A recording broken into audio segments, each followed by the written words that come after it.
안녕하세요. 토토요레카 토레카입니다. 오늘도 구독자 이벤트는 이어집니다. 오늘은 댓글 달아주신 구독자분들 중 5분을 뽑아 햄버거를 드립니다. 님들 햄채 몇? 자세한 내용은 이벤트 공지 영상을 확인해주세요.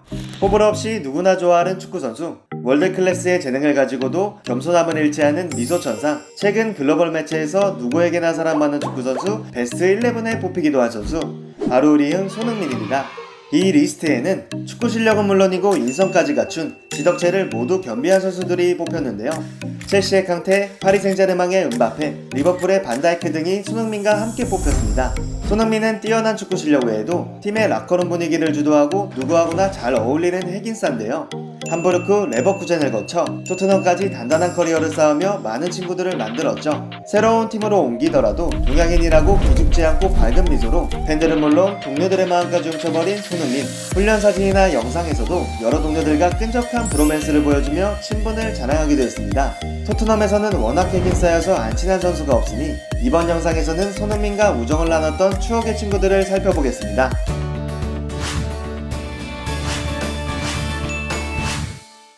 손흥민은 어린 나이에 독일의 함부르크에서 프로 계약을 맺으며 선수 생활을 시작하게 됩니다. 당시 인터넷 뉴스나 기사 등을 보면 손흥민이 동료들과 서스럼 없이 어울리는 모습들이 많이 나왔는데요. 이런 모습은 당시 축구 팬들에게 적잖이 충격이었습니다.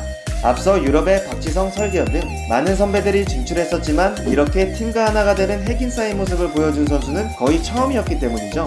박지성과 설기현도 팀에 잘 녹아들며 친한 선수들이 많았지만 이 정도로 핵인싸는 아니었죠. 손흥민은 팀과 분위기를 만드는 구심점이 된 모습을 보여줬습니다. 실제로 많은 동료들이 한국에서 온 미소 가득한 이 소년을 사랑했죠. 그중 대표적인 한 명이 함부르크 시절의 반니스텔로입니다.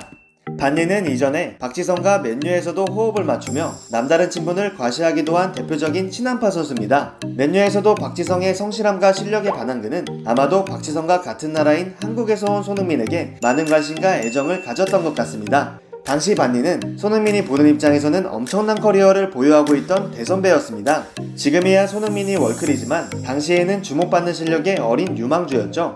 그런 손흥민에게 반니스텔로이는 튜터를 자처하며 많은 지도와 조언을 아끼지 않았습니다.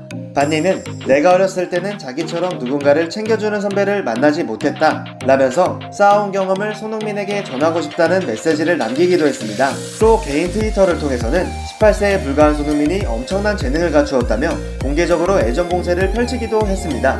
당시 게임 속에서나 볼 법한 세계적인 선수이자 팀 내 최고참이 저렇게 서포터를 해줬으니 손흥민이 얼마나 고맙고 든든했을까요? 반니 말고도 함부르크 시절 좋은 관계를 가진 빼놓을 수 없는 선수가 있습니다. 바로 손흥민의 단짝 톨가이 아슬란입니다. 두 선수는 골을 넣으면 합체하며 비행기 모양을 만드는 세레머니로 유명하기도 했습니다. 나이 차이도 얼마 나지 않고 타국에서 마음 나누기 좋은 관계였던 것 같네요. 그리고 개인 SNS에도 서로 함께한 일상사진을 많이 공유하곤 했습니다. 국내에서는 아슬란의 와꾸 덕에 팬이 많이 생기기도 했죠. 훈련을 할 때나 원정을 떠날 때도 꼭 붙어 다니던 두 선수는 17년도에 토트넘에서 함께 만날 뻔했는데요. 토트넘이 당시 아슬란의 소속팀인 베시타스로부터 그를 영입하려고 시도했었는데 위정력 차이로 결렬되었다는 기사가 났었죠. 아마 손흥민이 아슬란을 팀에 추천하는 과정이 있지 않았을까 하는 킹리가젓 가심을 발휘해봅니다. 이렇듯 국내 팬들에게 훈훈한 이미지의 아슬란은 좋지 않은 근황을 전했습니다. 2018년 베식타스가 공식 홈페이지를 통해 그의 불성실한 태도를 문제삼아 무기한 팀 명단 제외라는 징계를 내린 것입니다. 징계를 받게 된 이유가 웃긴데요. 리그 경기에서 전반전 종료 후 라커룸에서 쇠고기 볶음밥을 먹다가 감독에게 걸려 갈등이 있었다고 하네요. 아슬란은 감독에게 어차피 나를 쓰지도 않으면서 왜 뭐라 해요? 라고 대들었다고 합니다. 함부르크 하면 또 빼놓을 수 없는 추억의 인물이 있죠. 바로 손흥민과 주먹 다짐을 벌인 라이코비치입니다. 프리시즌 팀 훈련 중 언쟁을 벌이게 된 것이 사건의 시작인데요. 정황상 라이코비치가 손흥민을 동양인이라고 무시하고 까불다가 한판 붙게 된 것 같습니다. 라이코비치가 날린 주먹을 손흥민이 피하자 뒤에 있던 아슬란이 맞아 피가 났고 이를 참지 못한 손흥민이 전설의 쿵푸킥을 날렸죠. 이후 라이코비치는 점점 팀에서 선택받지 못하고 방출되게 됩니다. 역시 사람은 인성이래야죠.